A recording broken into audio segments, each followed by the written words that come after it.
उठो मुअर्रख लिखते जाओ, मैं सुनाता हूँ। लिखो कि जब तक हम अमेरिका के गुलाम रहे, इमरान खान पर एतमाद था। जब उसने कहा कि अमेरिका के गुलाम नहीं हैं, तो अदम एतमाद हो गया। लिखो कि उसके कुछ साथी भी उसे सिर्फ पैसों के लिए छोड़ गए, हालांकि उसने तो पूरी दुनिया में इस्लाम और पाकिस्तान का नाम ऊंचा किया था। लिखो कि उसके लोटे साथियों से जब पूछा गया कि कप्तान का साथ छोड़ने पर क्या दोबारा आपको अवाम वोट देगी, तो उन्होंने कहा कि ये अवाम तो 2-3 दिन में सब कुछ भूल जाती है।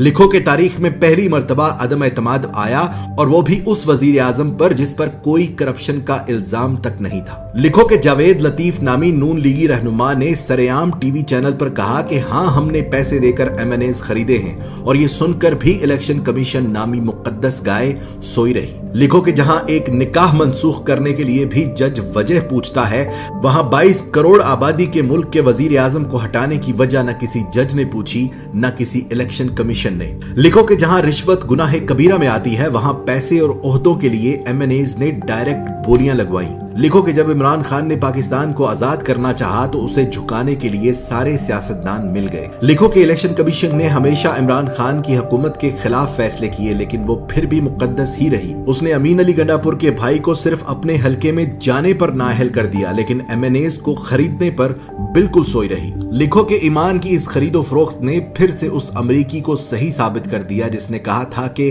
पाकिस्तानी पैसे के लिए अपनी मां तक बेच देते हैं। लिखो कि जब बगैर किसी कसूर के असेंबली में तमाशा लगाया गया, तो अज खुद नोटिस लेने वाले भी तमाशाई बने। लिखो कि पेट से सोचने वालों ने अमेरिका और मगरबी ममालिक के गुलाम सियासतदानों का साथ दिया। लिखो कि वो मर्दे मुजाहिद ये जानते हुए भी हक पर खड़ा रहा कि पैसे में बड़ी ताकत होती है। लिखो कि इस्लाम का नाम लेकर सियासत करने वालों ने उस शख्स की मुखालफत की जिसने सारी दुनिया में अपने नबी पाक सल्लल्लाहु अलैहि वसल्लम और इस्लाम पर लगे इल्जामात को गलत साबित किया। लिखो कि हम जहालत के उस समुद्र में रहते हैं कि जहां से हमें कोई नहीं निकाल सकता। लिखो कि महंगी गैरत कबूल नहीं थी, इसलिए सस्ती बेगैरती का इंतखाब हुआ। लिखो कि पाकिस्तान में ऐसा वक्त भी आया कि अगर ये कौम चाहती तो अपने लीडर का साथ देकर उसे गुलामी से निकाल सकती थी, मगर झूठे और मक्कार दज्जाली सियासतदानों ने उनकी आंखों पर जहालत की ऐसी पट्टी बांधी कि पेट की दलदल में औंधे मुंह गिर पड़े। गुलाम थे, गुलाम रह गए।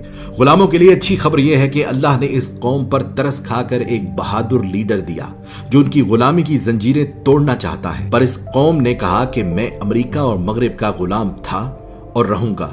मैं गुलाम इब्ने गुलाम इब्ने गुलाम इब्ने गुलाम। वक्त ने साबित किया कि बर्रे सगीर की यह मिट्टी बड़ी बेवफा है। ये अपने जगाने वालों को खुद मार देती है। जैसे बंगालियों ने मार दिया मुजीबुर रहमान को, पाकिस्तानियों ने मार दिया लियाकत अली को, और गांधी को मार दिया हिंदुओं ने। इसी तरह इमरान खान जो पाकिस्तान को पांव पर खड़ा करना चाहता है, इंसाफ का निजाम कायम करना चाहता है, गरीब और अमीर को एक जैसी जिंदगी देना चाहता है, उसकी जिंदगी में भी कुछ ऐसा ही मोड़ है। देखना सिर्फ ये है कि क्या हमने तारीख से कुछ सीखा, क्या हमने अल्लाह पर भरोसा करना शुरू किया, या आज भी हमारा भरोसा अमेरिका और यूरोप पर है। मेरी दुआ उसके लिए जो हक पर है, मेरी दुआ उसके लिए जो पाकिस्तान का सोचता है, मेरी दुआ सिर्फ उसके लिए जिसका ईमान सिर्फ और सिर्फ अल्लाह पर है। पाकिस्तान